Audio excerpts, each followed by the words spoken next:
Good morning, students. Here we are back with our play The Tempest, Act 1, Scene 2. So in the previous video, I had reached up to the part where Prospero is in conversation with his daughter Miranda. He is telling her the brutality of his brother, how his brother snatched the dukedom from him, how they were disposed of their dukedom, and here he is talking to Miranda and telling her more about their past. He feels at this point where we reached last that Miranda is not paying attention, so he just confirms to ask whether she is attentively hearing or not, to which she says she is absolutely hearing it. Very interesting, and she would want to continue to know more about their past. Okay, so here we go. Miranda, sir, most heedfully. Heedfully meaning she says, yes sir, I am, meaning I am listening. Prospero then says, being once perfected how to grant suits, how to deny them, who'd advantage and who to trash for out-tapping new created. So Prospero is telling Miranda then, when his brother learned how to grant petitions are requests, they would listen to the people's problem, they would listen to the people's request, and then they would reject it or sometimes even accept it. So when he got the knack or the idea how to listen to problems, how to solve problems, how to reject it, whom to promote, he also got an idea in his dukedom which person was more valuable, how to promote that person, who to put down, who was of no use to put down. He began to influence the decision making part, okay, whom to keep down from growing too high. So all this thing he knew now, who to keep down, new created, so trash for overstepping, new created, the creatures that were mine, I say, or change him, and all my personal, not servants but officials who were close to me. Slowly but surely he began to dispatch them off, get rid of them.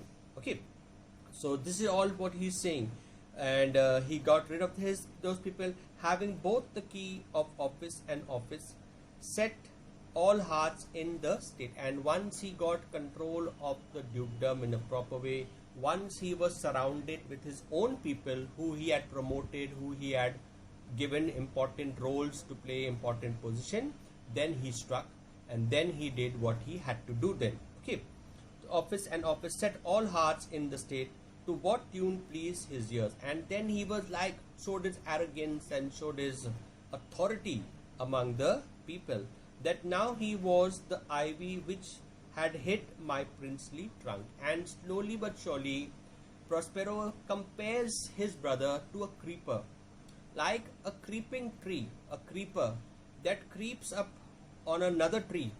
Slowly but surely it suffocates the main tree, it chokes the tree, and there comes a time when that tree dies and the creeper overshadows it. Same comparison Prospero is using for his brother. His brother was the creeper, he was the tree, and slowly but surely he climbed up to the ranks, and now he was squeezing Prospero. Okay, the ivy which had hid my princely trunk and sucked my venger out on it, thou attendest not. And again he feels that Miranda is not paying attention, so again because these are things that are very important to him, and he was wanting that she pay attention. So again he asked her whether she was hearing him out, to which she said, oh good sir, I do. He said, yes my father, I am hearing you. Then he continues, Prospero, I pray thee mark me. He says, I beg you be attentive.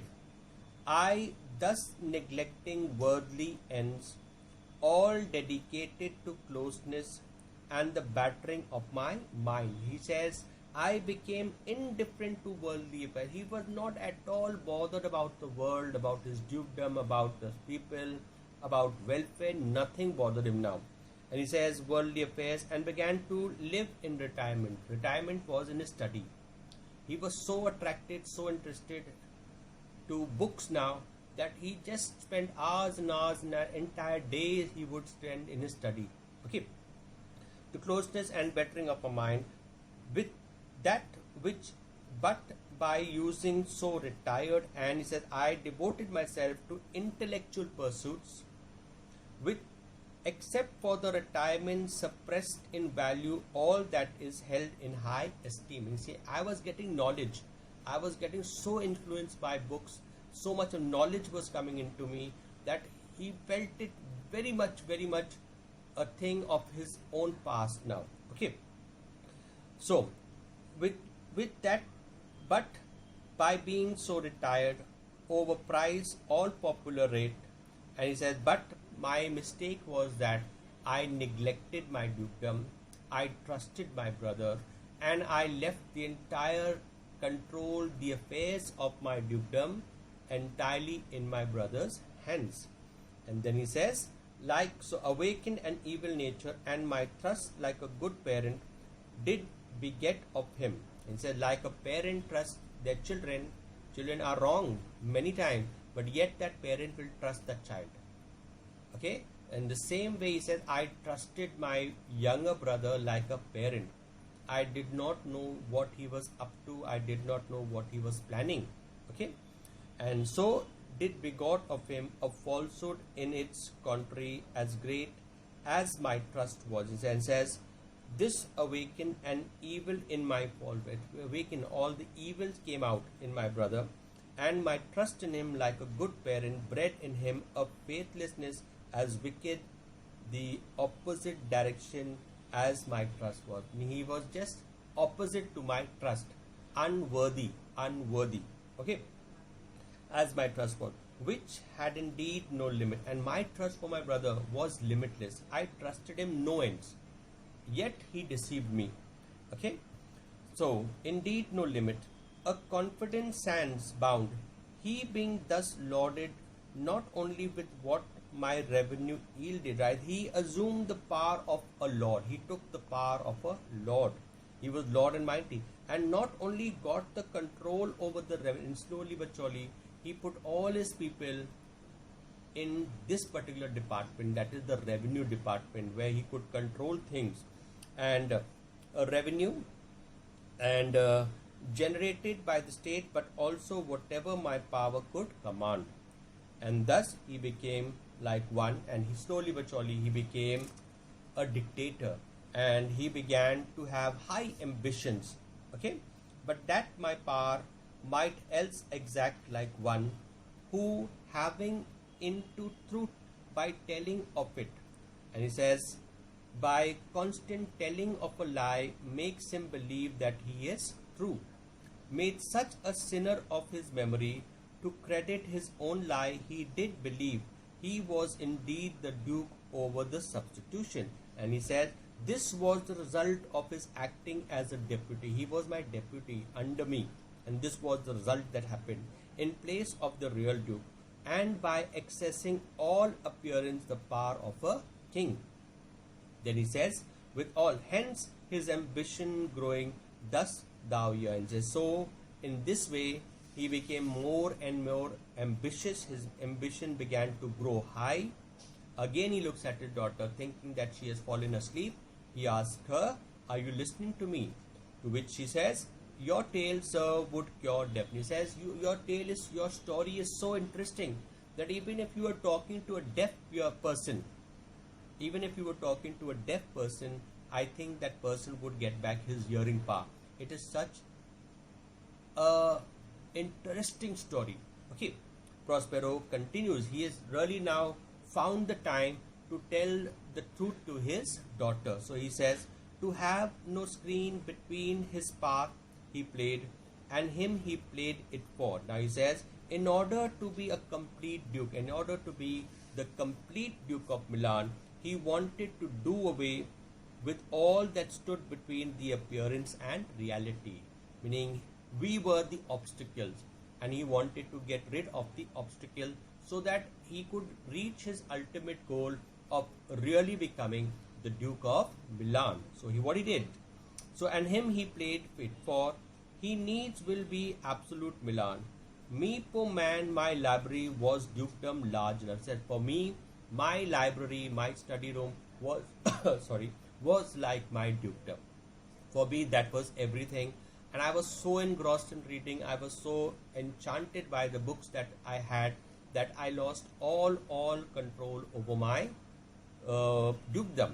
Slowly but surely, large enough of temporal loyalties, he thinks me now incapable. And slowly but surely, he thought that I was now incapable of ruling the dukedom. Confederates so dry, he was far sway with kings of Naples, and slowly he got in contact with the king of Naples. He took the support of the king of Naples, and both of them secretly entered into an agreement in which the king of Naples would help my brother, and after he would get the dukedom for my brother, they would have some splitting and they would have some sharing. So that was an undertaking my brother and the king of Naples were up to now. So with the king of Naples, to give him annual, and the undertaking was that he would pay him an annual tribute. An annual tribute isn't like a yearly allowance from his side. He would just give him a package of money or whatever that was agreed upon, and the king would give him his protection. Okay, do him homage, subject his cornets to his crown, and he says like the king of Naples would bend the dukedom of Milan to the most ignorable person. The dukedom yet unbound, alas for Milan, to most ignorable stupid. And he says once they got in league with each other, the dukedom of Milan, oh Milan, was never subordinated before. It was never like Milan was such a dukedom. It was out of all the dukedoms in Italy, it was one of the most strongest, self-dependent. But now with the king of Naples as the protector, it was to bow in front of the king of Naples, and Prospero could not imagine such an eventuality actually taking place where Milan would have to bow down. Okay, so you all can mark till here only. We will do it up till here. Next time we will continue from here. Okay, it's around 120 line. In your books it will be around 120 line. So with that, I'll say goodbye. God bless.